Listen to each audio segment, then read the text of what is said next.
Donc ici, je voudrais rappeler, lorsqu'on fait, quand on étudie de la croissance de micro-organismes, X c'est la biomasse, la concentration de biomasse, S ici c'est la concentration de substrat. Donc quand on étudie la croissance de X en milieu fermé, hein, ou dans un fermenteur en batch, on peut arriver à cette équation-là, x plus y de x sur s fois s égale k. Y de x sur s, c'est ce qu'on appelle le rendement. Alors, comment, à partir de TI, SI, XI, des données expérimentales, donc des mesures au cours du temps, d'une concentration de substrat et d'une concentration de biomasse, comment déterminer le taux de croissance, pas le taux de croissance, le rendement.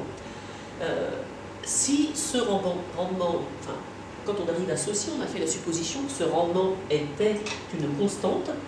Alors pour le déterminer, eh bien, on va tracer dans le plan SX les points SI, XI, c'est-à-dire tracer X en fonction de S.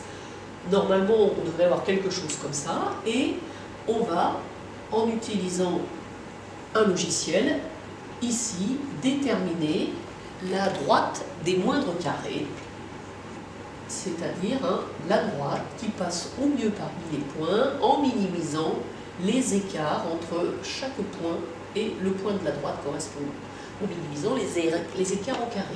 Donc la droite des moindres carrés.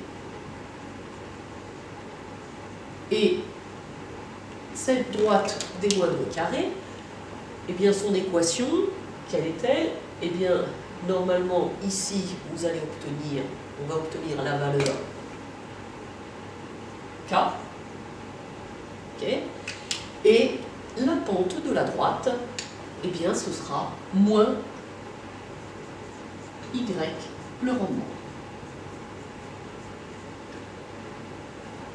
Donc, je tenais à réexpliquer ça parce que dans une autre vidéo, je crois que j'ai fait une petite erreur, j'ai exprimé S en fonction de X, et ça n'est pas la pente que l'on obtient, mais 1 sur la pente. Voilà.